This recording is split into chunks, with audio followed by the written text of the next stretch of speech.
Good morning everyone.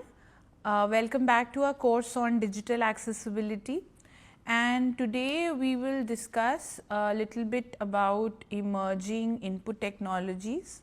So, let us start with our current scenario and what are input technologies in general. Let us try to understand that first.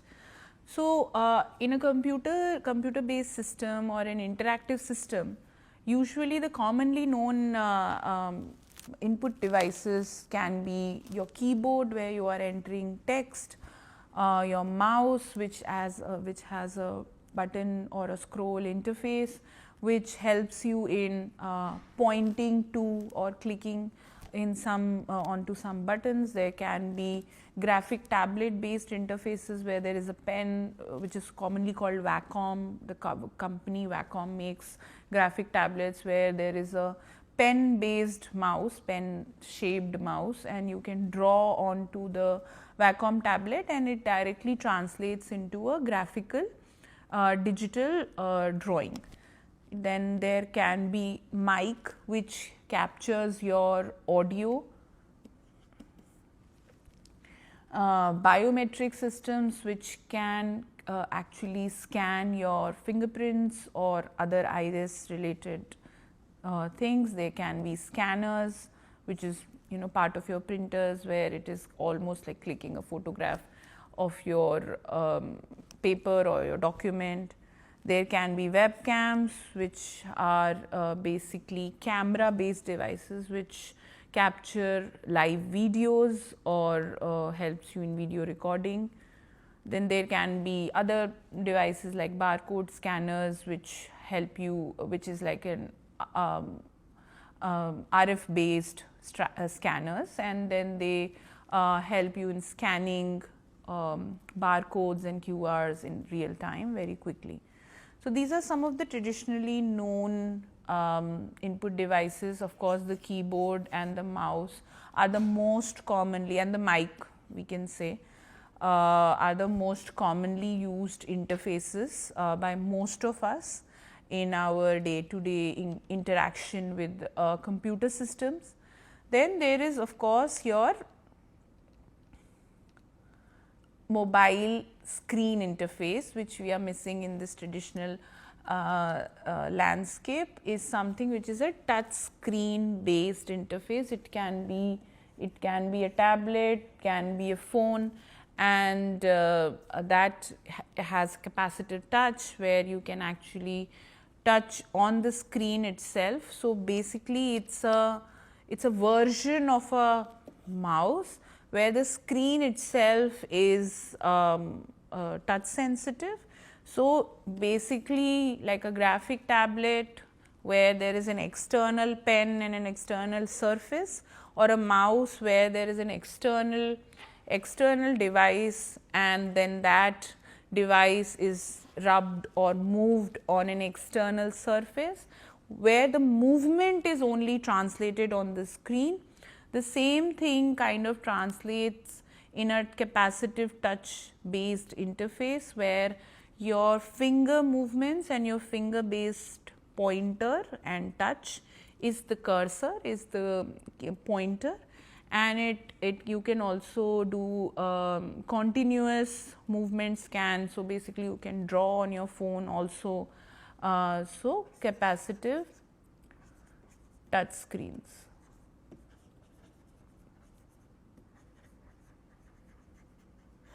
are one of additional input devices which we interact with on a day to day basis. So, traditionally the input technologies like keyboards, mice is a plural for mouse just in case you are not aware, pose accessibility issues for people with motor, visual or cognitive impairments. We will have a deeper discussion about what kind of motor, what kind of visual or what kind of cognitive impairments would a mouse or a keyboard incur for usage. Motor impairments can make it difficult to use these devices, while visual impairments can be hindered by a lack of keyboard navigation or support or screen reader compatibility. We will talk about these aspects in a bit more detail. Cognitive impairments can be challenged by complex layouts and poor design, that can create barriers for all users, such as using unclear links.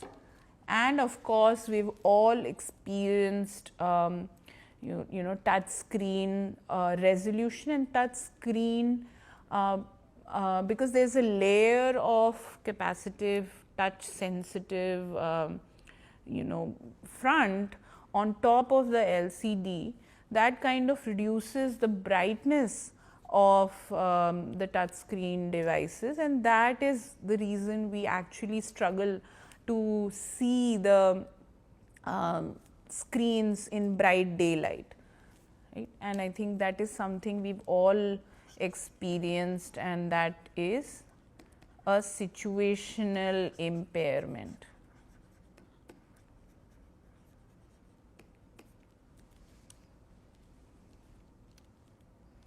So, what are the issues with current input technologies? We will talk about them in primarily 3 heads. The first is motor and physical accessibility issues. So, motor impairments means dexterity loss or fine motor skill issues, hand paralysis or conditions like arthritis where you are struggling to really hold bend your fingers in a desired format and keep pressing kind of buttons for longer durations, or fine motor skills. In fact, even when you are moving the mouse or you are moving your finger on the touch screen, there may be multiple buttons placed next to each other, and the pressing of the button assumes or requires fine motor capabilities. That means you are able to navigate your hand between 2 very close stimulus, right. So, such people with limited dexterity, hand paralysis, people who are aging or may have conditions like arthritis may struggle with the fine motor control needed. Alternative inputs are needed. So, we in our discussion so far, we have talked about this several times. When we look at multimodal interfaces, we always think about multimodal kind of input technologies as well, so that you have alternative ways to enter your input details. So, if I want to enter my name in a given field, of course, the first and the assumed way would be to navigate to the field first, probably using your mouse. Once the cursor is placed there, you are able to type your name. That is the base level interaction which is assumed, and then there can be other alternative ways. So, in case I am not able to interact with a mouse or a keyboard in an intended manner, there should be multiple ways to interact with the system to enter your input. So, such as people who are amputee, there are head pointers or eye tracking. So, right, how you look at the screen and where you are looking at, based on that the cursor is placed.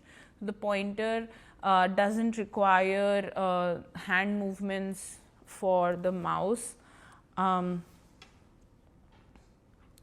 or switch access, which may not be supported by all software. So, basically we ideally would need alternative inputs, but that is not something which is supported by a majority of our interfaces. The third issue which is there is can be of limited navigation. So, interfaces that require precise mouse specific movements like drag and drop or complex gestures can be impossible for users with mobility issues to complete. Right? So, again, precise movements, fine motor skills required, where you are supposed to click on something and drag it. So, basically what is expected is that you press a button, you keep it in the pressed condition in order to drag it and then release it. So, those kind of motor expectations all kinds of users may not be able to fulfill. The second category of issues with current input technology occurs in the domain of cognitive accessibility issues. So, under the cognitive accessibility issues, of course, there can be information processing related aspects. So, like individuals with cognitive disabilities like ADHD, dyslexia or other intellectual disabilities may have difficulty in processing complex information and navigating through confusing layouts. So, and following unclear instructions. So, if some instructions are given, but they are not precise, they may not be able to navigate through your content with ease. Then of course, this overwhelming interfaces, complex designs, frustrating and they create barriers, making it difficult to focus on the task at hand. This particularly is a major concern for the elderly as well. Then jargons and complexity. So, content that is overly technical or uses complex language can be inaccessible to those with cognitive impairments. So, we have looked at all of these aspects earlier as well, but looking at it from a input interaction perspective, we are trying to see what are the different issues in the current input technology state of the art. The third category of issues come under the assistive technology and software integration aspects. So, for example, screen reader is an assistive technology which is available and so called makes softwares and websites and apps accessible to persons with visual impairment, but if your software is not compatible, it's not, the architecture is not built in a way that a screen reader is able to access, the labels are not present, the headings are not present, that means it is largely incompatible with a screen reader. And even though assistive technologies like screen reader may be present in the market, they may not be useful for your product unless and until you make it compatible with a screen reader. And then there may be some complex kind of information such as tables or poorly marked tables which can get misinterpreted and misrepresented in a screen reader if they are not labeled properly. So, keyboard navigation problems. So, users who cannot use a mouse may be unable to navigate an application or website if interactive elements do not respond correctly to keyboard inputs. Then there can be dynamic content issues. So, dynamic content may include videos or live audios. If they are not properly announced using ARIA live regions, or they are not they are missing descriptive alt text, then they are largely not accessible.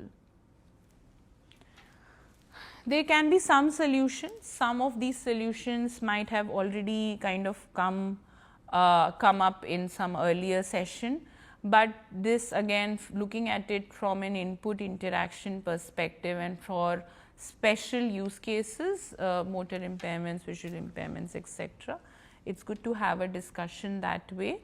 So, for motor impairments, so like for example, with physical limitations and conditions like paralysis, arthritis, limited dexterity, make it difficult to use a mouse and a keyboard, and the solutions can be ensure that interfaces are fully navigable with the keyboard and that complex mouse specific interactions are not required. Right. So, things like drag and drop or very fine pressing of fine buttons or pixel level kind of segregation of information should not be there. Support for alternative input devices like head pointers or eye tracking systems can also be beneficial. So, if your software or your website is open to compatibility with other kind of input devices like head pointers and eye tracking systems, it's a great way to make it more inclusive. For visual impairments, keyboard navigation may be the only way to navigate, because keyboard kind of offers a very nice tactile kind of a layout, and the button islands are separated very nicely, and basically you can count buttons, or if you are an expert in keyboard usage, probably you will be very well aware of what is there in which region, and because it's a standardized tactile layout, right? Most of the keyboards are QWERTY keyboards, and the layout is standardized with so and so keys on the left, so and so keys on the right, so and so keys on the top. So then that is a very useful input. Wherever people with visual impairment go, they can use that keyboard. But if interactive elements don't respond to keyboard inputs, or if skip to main content links are missing, right? So, for example, there is the dashboard, there is a dashboard on top, there is an introductory tile on top on your website, there are many tabs on the website, and the moment you open this the website and the screen reader is also on, the screen reader starts reading from the top, right? But you don't want that clutter, that audio clutter, and there is no skip to the main content link. So, every time you open a page, that dashboard will get read every time you open it. So, having a skip to a main content links are very important, because if you are using it through a keyboard, it by definition becomes a sequential interaction. Mouse interaction, you can directly go and click to some arrow or some button, or direct the main content, you scroll down instantly as you land on the page using a mouse, but using a keyboard, all you can do is press tab, tab, tab. So, it may take like 15 tabs or 20 tabs to reach to the main content, which can be frustrating sometimes. Screen readers, websites and applications must be compatible with screen readers. This requires semantic HTML code level markup for elements like tables, etc., to ensure screen readers can interpret the content correctly. So, as a solution, make sure that you provide skip to main content links, ensure all interactive elements are responsive to a keyboard interaction. So, I mean, despite the fact that keyboard we are still talking about the traditional keyboard input means, and still most of the interfaces are not compatible with those traditional input devices. So, at a code level, semantic HTML needs to be implemented to structure content logically for screen readers.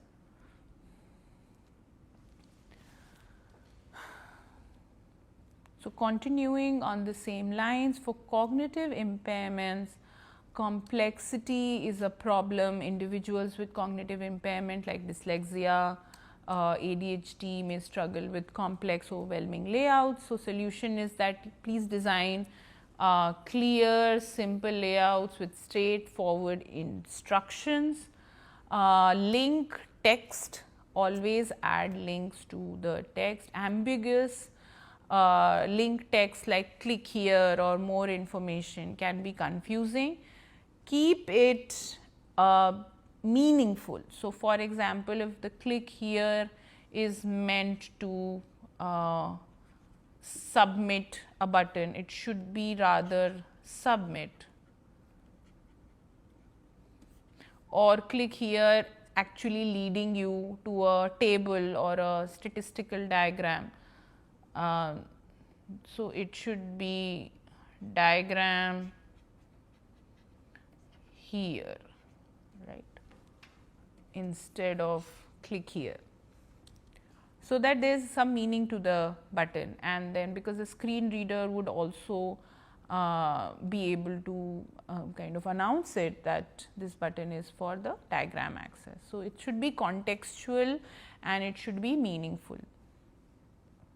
So, use descriptive link, text, etc.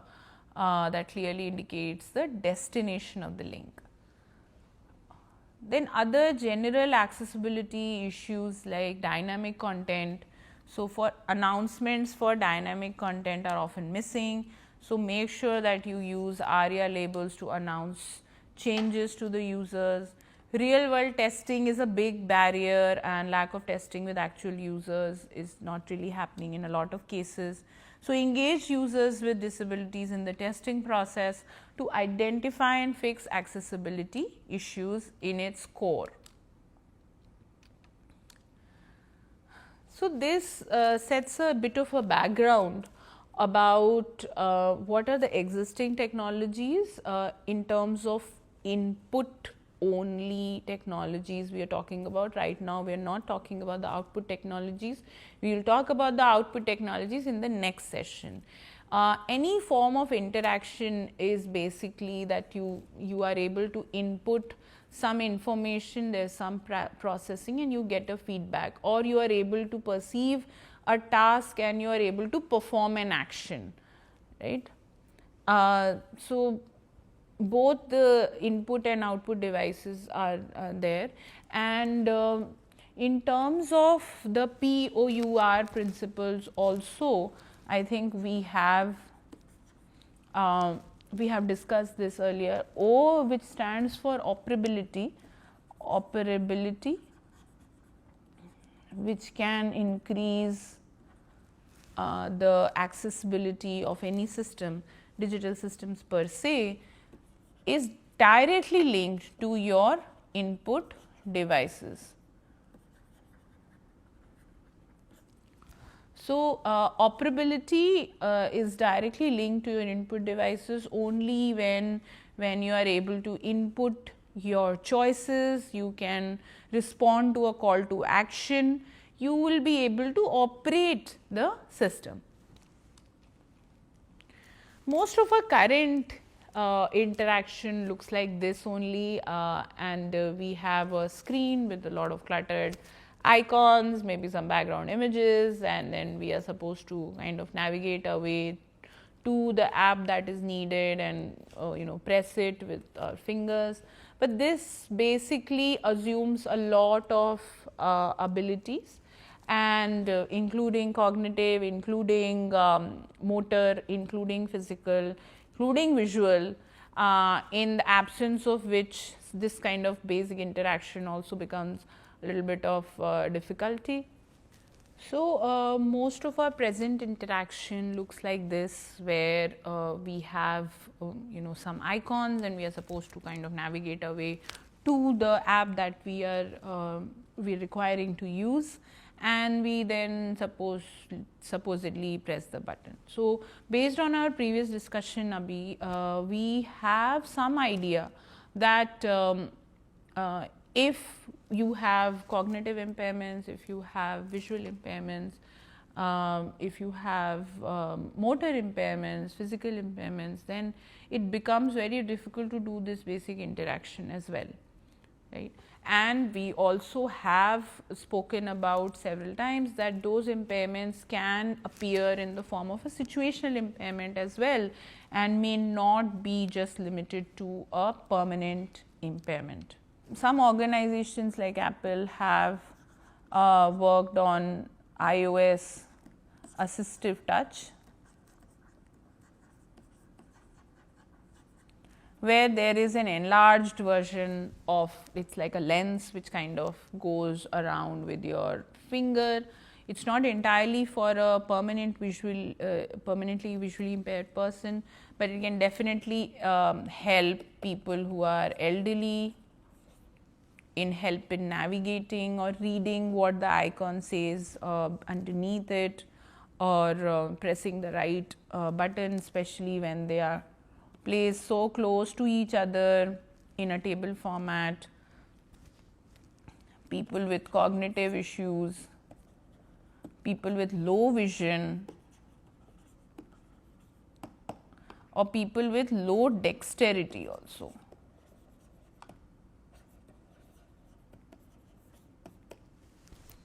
Right. So, such kind of technologies are there which enhance or add a layer on top of your input experience and helps you in clicking the right kind of interface. That kind of builds a little bit of a background into what are the different ways now we are looking at in the future, what are the different ways to make input more accessible using emerging input technologies. Some of the aspects we had a discussion about in the AI and accessibility sessions, but here we will now talk particularly in terms of input technologies and how the emerging aspects can enable better multimodal accessible ways to interact with digital interfaces. So, emerging input technologies are transforming accessibility by offering diverse, personalized and hands-free interaction. So, this is very important. Personalized and hands-free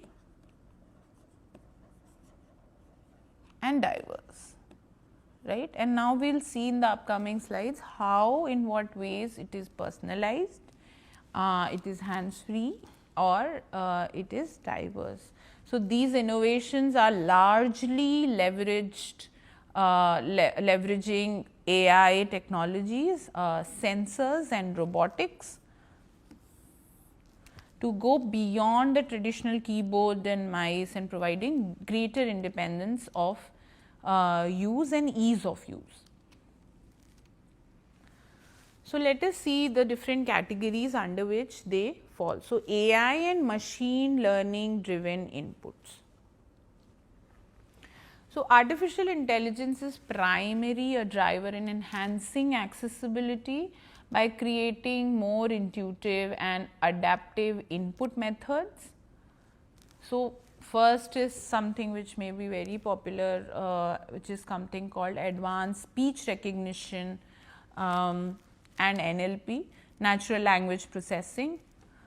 So, some examples may include say the dictate feature which we spoke about in one of the previous sessions on AI and accessibility. So, AI powered speech recognition has become highly accurate and speech based input and models driving speech to text, speech to text have become very robust. So, now doing a voice based search or dictating content to a Word to make a Word document, doing voice based control has become fairly easy. So you can control devices, dictate text, and kind of bypass. You can even issue complex commands, and the systems are able to understand, even if you tell them in a long form, long paragraph. They are able to semantically kind of summarize it and tell you what the action item, and kind of squeeze the action item out of it and do it for you, right? The other aspects I think we did discuss about, which needs to be looked at, is probably speech based issues like stutter and all of those things, lisps, etc. But as the models are becoming more robust, those problems will, I'm sure, get solved in the near future. The next set of kind of input devices which are driven by AI and machine learning are image recognition and computer vision based models. So these technologies provide alternative input for visually impaired users. So applications like Microsoft's Seeing AI or Google's Lookout use device cameras to recognize and describe objects, text, people in the surroundings, or converting visual information into audio feedback. So basically you can wear your smart glasses and run these models, and you can just you can just point your camera or just head onto a text, and the image recognition models will be able to read the text for you and kind of convert it in real time into audio output. It can also be used in obstacle detection, real time obstacle detection, to avoid kind of stumbling or banging into any object.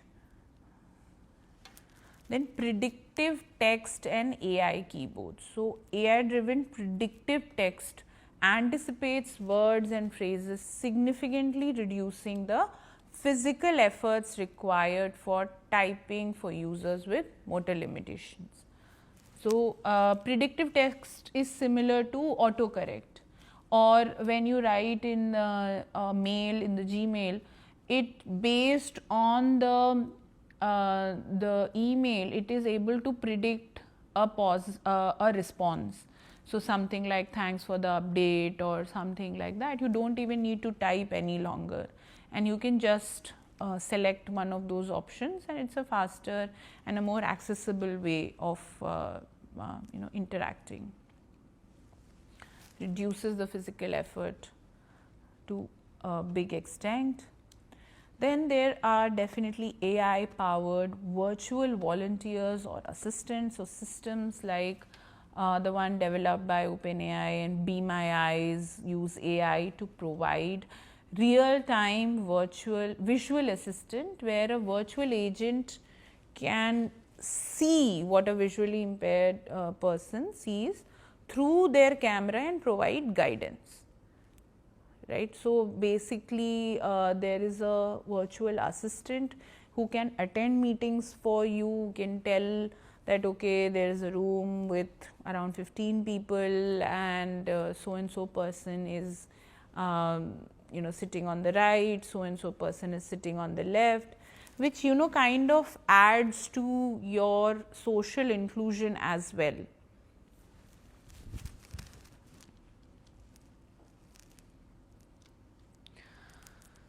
Yeah, so something like a co-pilot is also an example of a virtual assistant.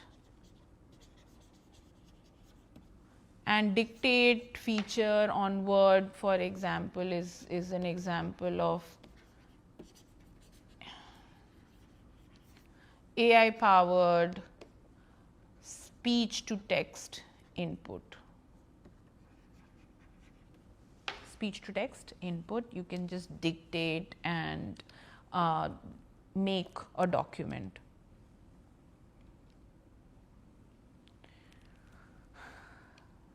There can be other alternative hardware input devices which are now being developed, the robustness etc. are being tested, and innovations in those hardware are now looking at different input methods for users with special needs, physical special needs. So, for example, eye tracking systems. So, these systems enable users with severe physical disabilities or motor impairments to control computers and mobile devices only using their eye movement. So, it also looks more natural. So, basically for a third person, it would appear that, so for example, here is my phone and I would also look at the screen and interact with it, right. Maybe I also require to use my thumb or my fingers, but for example, if those eye tracking systems are in place, I can just look at the device and kind of navigate through my gaze and select a certain option based on a longer gaze, for example. If a gaze stares on one of the options for a longer duration, it is able to open that.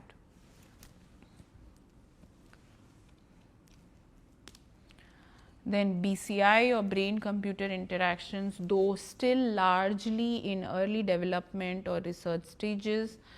BCI, where you can directly control interfaces using brain waves. So, all you need to do is think, and that kind of bypasses all kinds of modalities, right, all kinds of impairments as well. All you need to do is think that this needs to be done and this button needs to be pressed and it will happen. So, that is going to be potentially a revolutionary hands-free input method for those with severe physical limitations.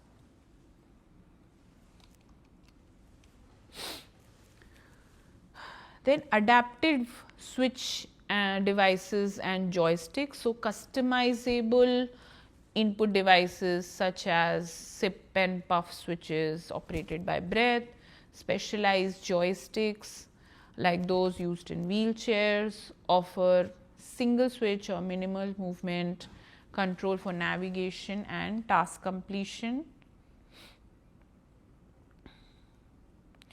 So, basically what we are saying is that the older input devices like a joystick used to assume that you have again that dexterity and that hand movement, but say you have a person who doesn't have both of their hands. So, breath operated joysticks. So, if you sip, it is the car, for example, there is a joystick controlled car which is a breath controlled car. If you sip, then the car moves backwards. If you puff, it moves forward. Or specialized joysticks, especially for those who use wheelchairs. Then again a very interesting emerging assistive devices area is wearables. So, wearables, of course, I am sure most people might have heard about smart glasses. Then there are hearing aids which have like really evolved today's day and age, and other wearables that are providing novel input and feedback methods. For instance, the Orcam II's wearable device that reads the text aloud and is able to recognize faces also, and kind of tell you in an audio format that whoever so and so person is standing in front of you. Nimano robot gloves assist users with limited hand mobility in gripping objects. So, robotic gloves or haptic gloves are able to assist users with limited hand mobility in gripping objects. Then there can be interaction new interaction paradigms which are, so the ones which we discussed earlier, there are more applications of AI or wearables or all of these other hardware technologies, but then there can be new methodologies itself which are coming up in order to drive these emerging input technologies and output technologies. So, gesture and motion control. So, the rise of sensors in mobile and wearable devices enables interaction through natural body movements, and this is being researched extensively for controlling devices without the traditional inputs, with applications in smart wheelchair and navigation systems. So, basically, for example, your phone now has a gyroscope, and there are other motion controls which are there, and even the same can be incorporated. Sensors, the cost of sensors, the cost of incorporating sensors has become very low. So, it can be something which can be explored in a lot of other applications like navigation. So, gesture and motor, gesture based control, where you are just indicating something instead of pressing buttons. You say, kind of swipe in front for the wheelchair to move forward, or you just swipe back, and the systems around the wheelchair is able to detect those movements and kind of help you in navigation itself. So, gesture and motion are one of the two key areas in which there is a lot of research going on. Then other hands-free interaction, a central theme across many emerging technologies is this hands-free interaction, which can involve voice-based input, gesture-based input, or the other alternative inputs like tongue movements, breath movements, which can address a wide range of mobility or situational impairments also. So, in the future it may actually look like that we are interacting with a robot, and we are just telling the robot to do things for us. He or the robot is able to decipher the semantic meaning of what we are saying and do actionable, is able to act accordingly. They have a robotic arm as well integrated in the system. So, if you think about all of these input technologies, if you combine them, it becomes a robot only. So, basically there is a camera, there is a microphone, there is a robotic arm, there is which can kind of fill in for the loss of physical movements instead of you. So, basically we are moving away from this kind of an interface to this kind of an interface in the near future. So, then this brings us to a very interesting video on emerging tech for accessibility. It's a longer video, kind of a TED Talk mode. You can watch it on YouTube. The link is right here on the slide. I can play it.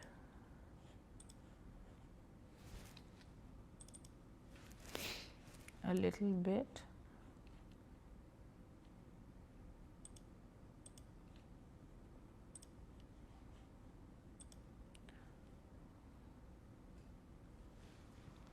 So, basically Joe Devon is talking about the future of technology and how it runs through accessibility.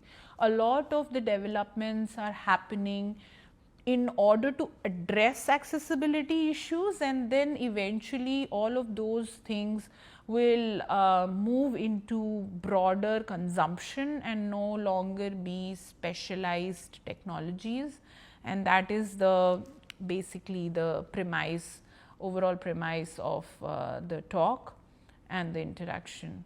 You can go ahead and watch it. It's almost 50 minutes, and I hope you gain something from it. So, in order to summarize today's session, we want to say that emerging technologies, when developed with inclusive design principles from the onset, They are vital for breaking down barriers and ensuring equal opportunities for individuals with disability in an increasingly digital world. Right? So, more of our interactions are becoming digital, and how all of these digital interfaces can enable wider access is something of key importance and criticality in the current hour. So, some of the search topics that you can utilize for your for gaining more insights on this topic is emerging input technologies, AI based input technologies, wearable input technologies, adaptive input technologies, etc. And we will talk about emerging output technologies in the next session. Keep learning, and let's see you in the next session. Thank you for joining.